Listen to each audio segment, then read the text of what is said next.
So hello guys, welcome to another technical video. So this is a market breakdown. I'm going to share with you my outlook of the market. The last 2 weeks, August has been quite interesting. The first week of August, we had a huge sell-off with a very big spike in volatility, VIX moving from around 12, 15 to trade as high as 40 or 40 something. But now 2 weeks later, we're back to the 15 that we normally trade around. So the question is, was this a real sell-off or was this just a rotation from one particular thing to another? To me, it looks like more of a rotation, not a sell-off which has paused. But again, markets are markets, and whenever we have fundamental factors developing, things are likely to move very fast. The election is getting very close. We have, I think, about less than 70 days to the election, the US election. As we get closer to the election, expect less volatility, or at least no clear sense of direction in the markets, because the race is quite tight. So depending on who will win, we'll be able to know the different policy changes that will come along, and probably markets will also react to the new person in power and how they'll be ruling. Obviously, my job is not predicting, and I have no ability to predict markets. On the flip side, in fact, I'm very cautious on trying to predict markets. What I tend to do is to react to what markets are doing and react to changes in policy, react to changes in the fundamentals that drive price action up and down. Now, technically, I'm going to look at markets from the markets that I mainly trade, around 4 or 5 markets. I hope you'll get the big themes on the big themes in the market. So I'll start off with gold. Gold has become hot again. So this year we've seen gold moving from a high of about $2,000. We are now trading at around $2,500. Quite a move, about a 20% jump on gold for the year, since the year started. We're now at 2,500. Do we see any signals of price moving lower? Not yet. So what do I expect? We could easily see 26, 27, 28, and probably even 3,000 level. On the upside, I think I'd start thinking of pivoting from long to shorts. If prices move to 3,000, I think that's when I'd want to see a change. And also I'd want to see a change in policy. It's not just a change in price, but also a change in policy. Now, from the weekly time frame, if you look at gold, you can see that last week we created new all-time highs, trading at around 2,500 for the first time in history of the gold markets. So no sign of bearish momentum. And if I go down to the daily time frame, I think it's very clear that price is still likely to move higher. I think there's a very clear sense of direction on where price is headed, and we're looking for around 2,500, 2,550 as the next upside target. I was looking for a probable entry on the 4-hour time frame around the 2475 level, but clearly it looks like markets will not respect that outlook, because as I'm doing this, the New York session has just started and prices have clearly rejected the move lower. It looks like prices will close above 2,500, and if we close above 2,500, I don't see how we won't get to the 2,533 level or the 2,532 level, which is the next upside target on this commodity. So still bullish on gold, expecting price action to rise higher. 2,550 is a level you should be very keen on for potential shorts. But if we break 2,550, who said we can't go to 2,600? For now, at least to 2,550, there's a potential trade. But it's all about the entry, remember. So take care not to execute badly while you do it in a hurry. And for me, I've learned that when markets don't really do what I want, to just learn to stay out and wait for better opportunities to come along. And this is one of those opportunities which is very good. But as long as my entry is not attained, I'll just watch as prices move higher and I miss out on the profits. Remember, my goal is not to just trade anytime. My goal is to look for very good opportunities that offer asymmetric risk-reward ratios. Now, the next market I'll look at is the oil market. So oil has been more or less directionless for quite some time. By that I mean, we've not had a very strong sense of direction in the oil markets. I think prices have stayed between $70 and $80 a barrel for quite some time. I think pretty much for the whole of January, if I look at prices. So if I start from the weekly time frame, you can see that prices have been trading around the fair value area in the form of a triangle, like I was saying. Well, it's between 70 and 90, I mean. But more precisely, if you look at it from January, it's between 70 and 85, where price has been consolidating and moving sideways. So a clear break of 70 would mean a collapse of oil to 60, $55 a barrel. And that's very, very possible, especially if we're going into a recession. Oil prices moving lower is one of the first signs of a possible recession. And I wouldn't be surprised by a breakout and a move to the downside, at least to $55 a barrel, or at least $60 a barrel in the oil market. However, if we remain above 70, and more precisely $75 a barrel, and we break 80 or $82.5 a barrel, then prices could move higher. Clearly, I'm trying to say that at the moment, the oil market is trapped in a very tight consolidation, but we're getting very, very close to a breakout. And I'd also want to see a fundamental factor that will determine the breakout. That's why I'm bringing in things like a recession and the factors of supply and demand. Now, if you look at it from a broad perspective or from the daily perspective, you can see prices opened, dropped lower to the S2 level, came back to the fair value area around $80 a barrel, and then we started moving lower again. So if the trend is to go as per what we expect, we could easily see oil tanking all the way to $70 a barrel.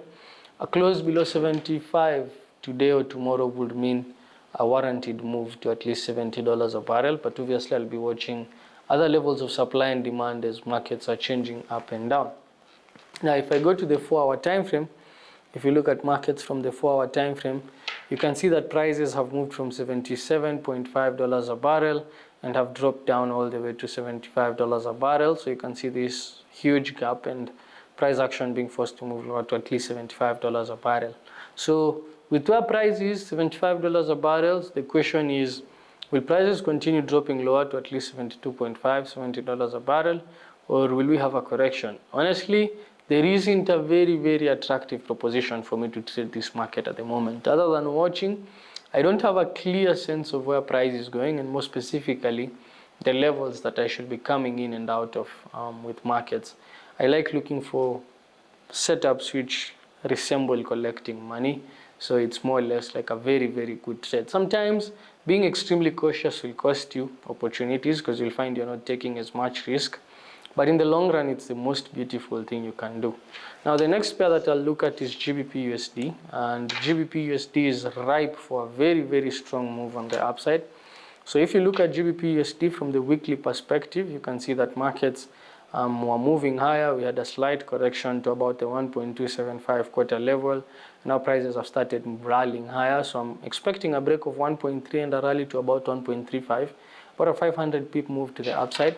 If I look at it from the daily perspective, prices came down, respected S1, started moving higher, and now we're approaching the 1.3. So I expect 1.3 to be attained. If 1.3 is attained and broken, we could easily see 1.3125 being attained in the market, which is the next upside target. On the 4-hour time frame, I was looking for a probable buy around the 2875 level.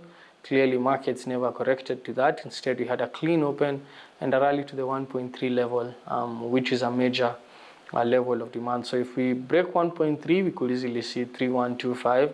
If we reject 1.3, we could see a minor correction before prices continue moving higher.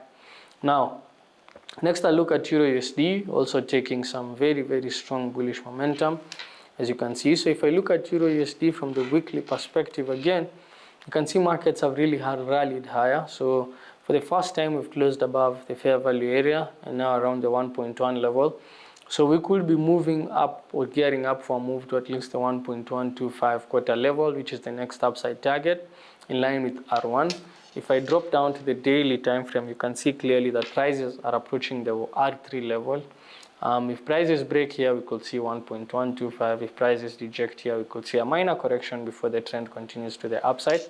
And if I look at markets from the 4-hour perspective, you can see clearly that prices have been moving significantly higher. So you can see first, second, third bounce, and then prices just continued moving higher. So we're seeing a break over R1, a move towards R2, probably a break over R2, and we'll be rallying towards the R3 level on the upside.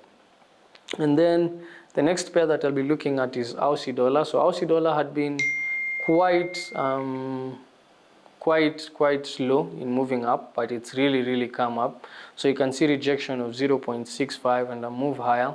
So we're now headed towards the 0.675, a very clean move to the upside. Not much in terms of a correction, or not much in terms of where you can miss a move.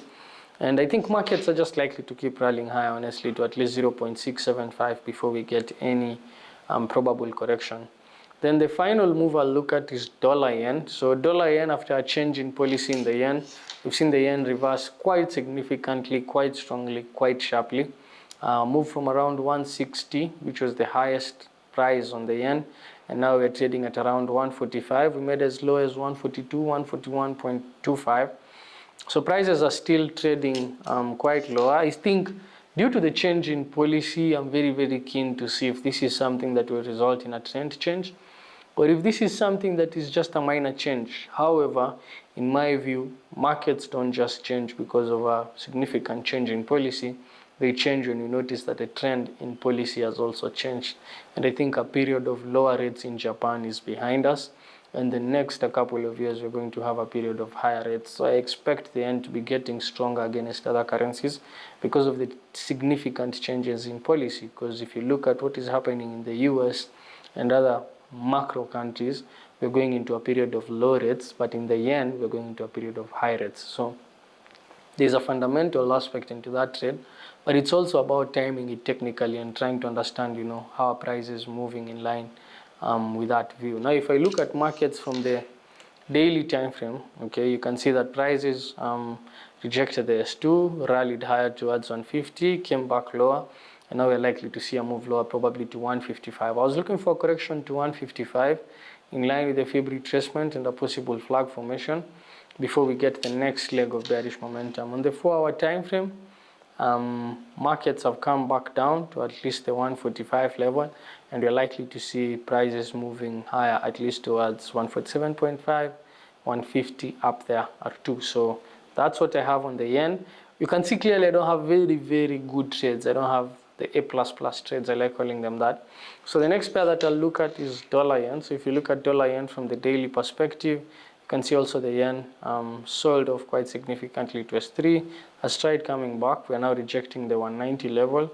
If you hold that level, you could easily come back to about 197.5. If you look at it from the 4-hour time frame, you can see how it looks. So what you'd be looking for is a potential move from here back all the way to this level, which is the next upside target before markets turn. So those are the few markets that I watch. I won't go into the indices. I don't think I've seen anything that is very beautiful for me to share with you guys. The dollar is getting significantly weaker. I think right now it's very clear a rate cut will probably take place in September. The question is by how many basis points, and I think the current price of the dollar already reflects a couple of cuts, probably 1 or 2, at least a 50 basis points. So if we get way less than that, you could see the dollar correcting a bit. But if that holds weight, probably the dollar will even sell off more as people realize that rates will come down faster than we thought. So that's my outlook on the dollar. I think this is a very heavy trending time for this market. So you can see no corrections, no strong corrections. Prices are just significantly moving lower. So that's what we are watching. That's what I'm watching. I hope you've learned a thing or two about how you're going to analyze markets, or about how you're going to plan yourself for successful trading. So with that said, we'll catch up next time. Peace.